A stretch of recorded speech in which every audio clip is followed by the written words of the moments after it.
Hello everyone, Ugodre here, and this is my Money Brief. On today's Money Brief, I want to talk about something important. Of course, remember I said that whenever I have this Money Brief, it has to be something very important. I've not had one in a while, but something important happened over the weekend that I think I have to share because I've also got messages demanding that I explain like I owe you. Anyway, this time is about Donald Trump. Thank you very much. This is a very big day. Donald Trump was in the news over the weekend for all sorts of reasons.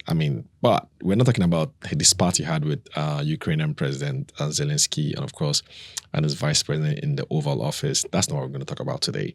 Because right after that spot, I think that happened, was it on Friday or so?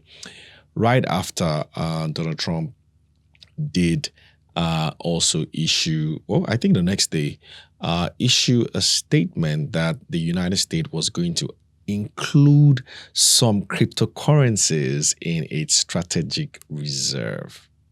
Wow.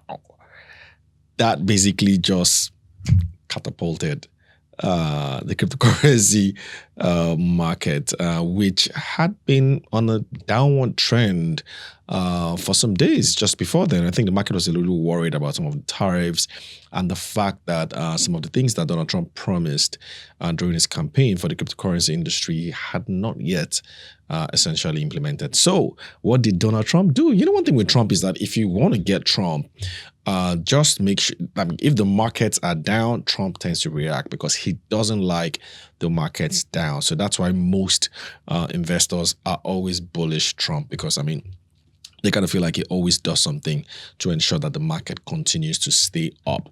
And so, truth be told, and truth to his words, the man released that statement, and that basically sent the cryptocurrency world in the frenzy. And of course, I think Bitcoins, as at the time we're taping this, was at 93,000 when everyone thought it was going to drop below 80,000 this week.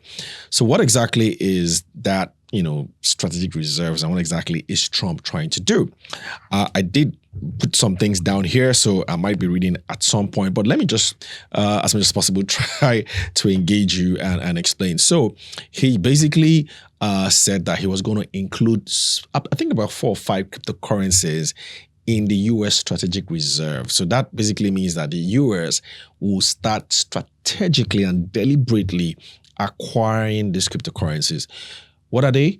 Bitcoin, Ethereum, Solana, XRP, and Cardano's ADA. So what are these cryptocurrencies and why are they important? Of course, we all know what Bitcoin is. So Bitcoin is seen as a digital gold. Bitcoin's use case was meant to be as a medium of exchange, but it doesn't look like that's possible. Not when a coin is trading at $90-something thousand.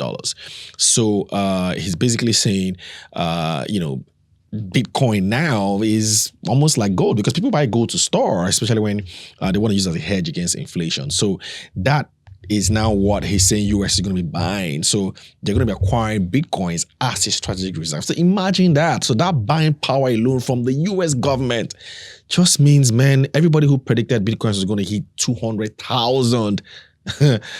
I don't know, maybe that prediction is going to come through, but that's what he said. Of course, he also chose Ethereum. Why Ethereum? Ethereum is a cryptocurrency platform, or it runs on the, Ethereum's cryptocurrency is called Ether. So Ethereum is a blockchain that is mostly used for smart contracts. So it's one of the best use cases for cryptocurrencies that exist anywhere. And it's basically one of the top altcoins. So altcoins are coins that are not, Bitcoins, or cryptocurrencies that are not Bitcoins. And so he also wants to be acquiring that. So of course you can understand why, because the Ethereum blockchain is very solid when it comes to smart contract, which a lot of people have always thought is one of the best use cases for cryptocurrencies. Then Solana as well, I think is also very good for smart contracts as well.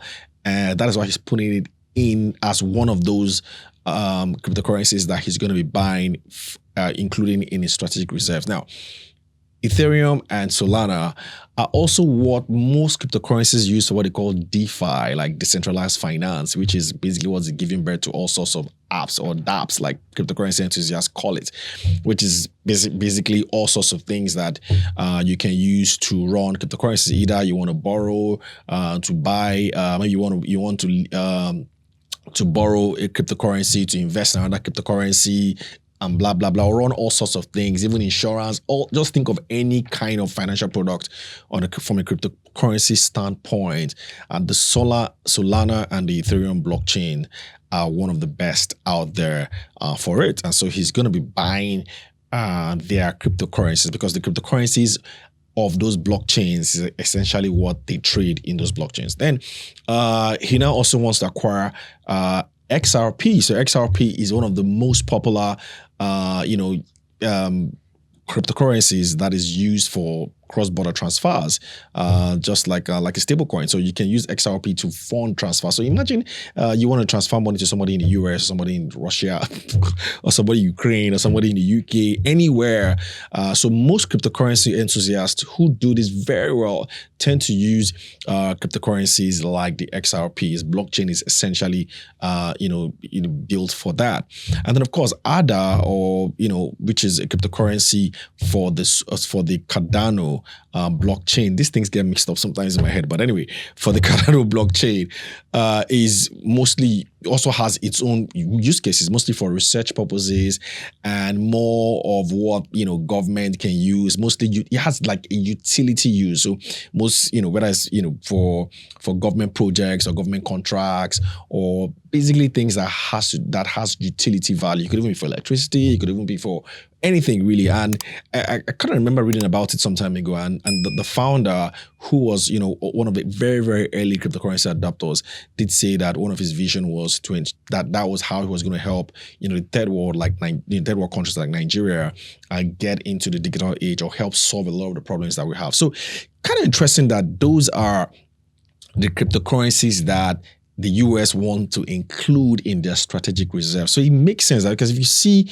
what all these cryptocurrencies can do, then it kind of makes sense that they want to be at the forefront of it.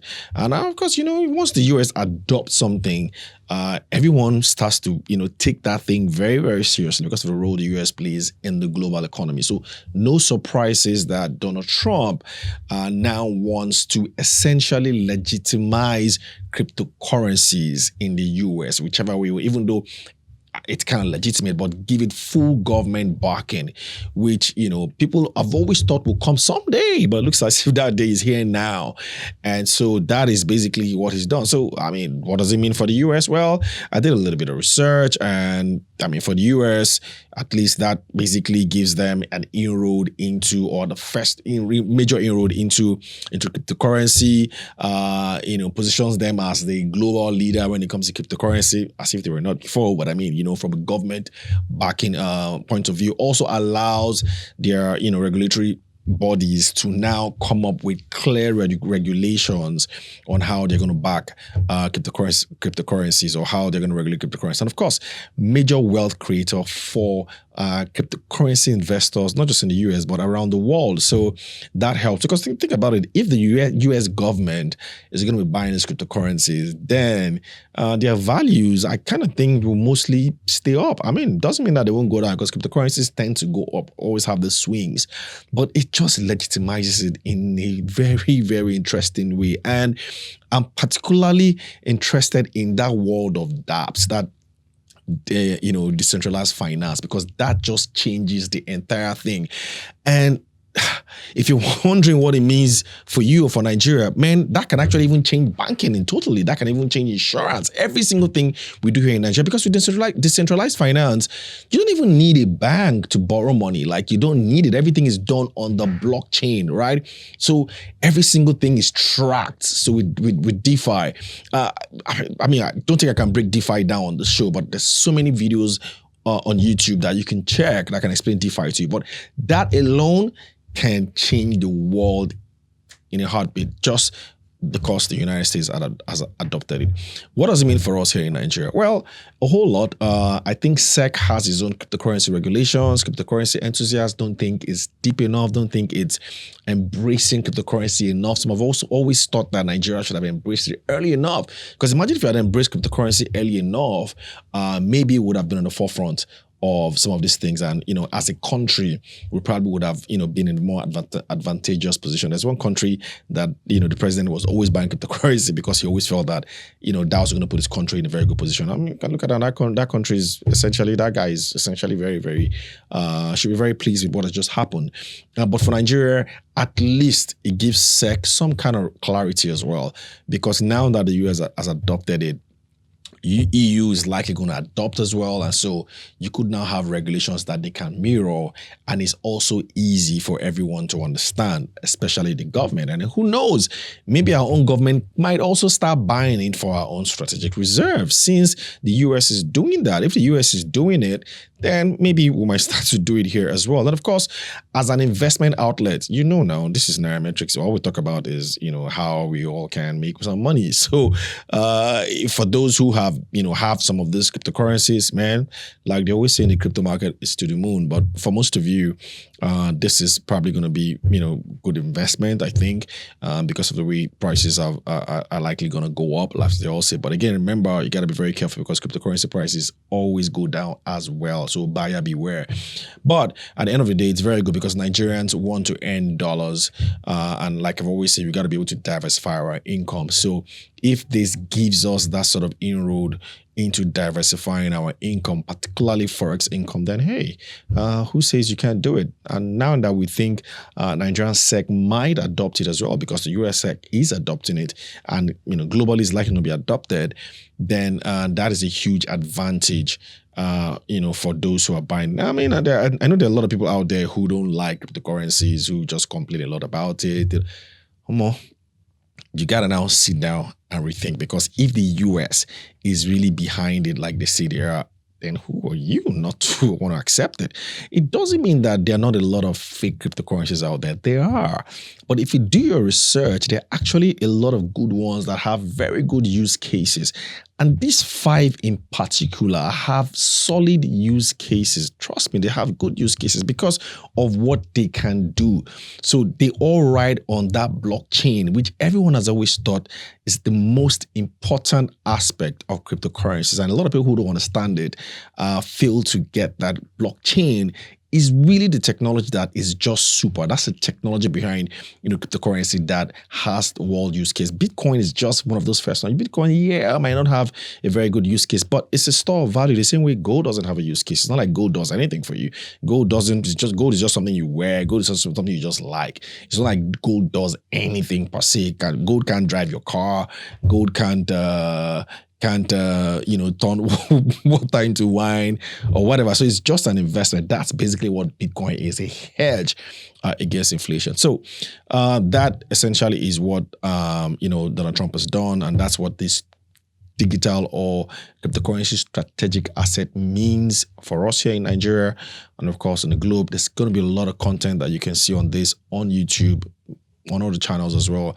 I suggest that you also watch them and read up. I'm still reading up as well. I think the US, Donald Trump did say there was going to be some kind of meeting on Friday, or session on Friday, with a lot of cryptocurrency people in the cryptocurrency community or major cryptocurrency stakeholders, so that they can essentially figure out how all of these things will work. Remember, he just said it in a tweet. So there's still a lot of work to do behind the scenes, but people are still digesting what this means and likely also taking positions. The question then is, where would you be in all of this? This is my morning brief. And until we do this again, do have a profitable week ahead. Bye.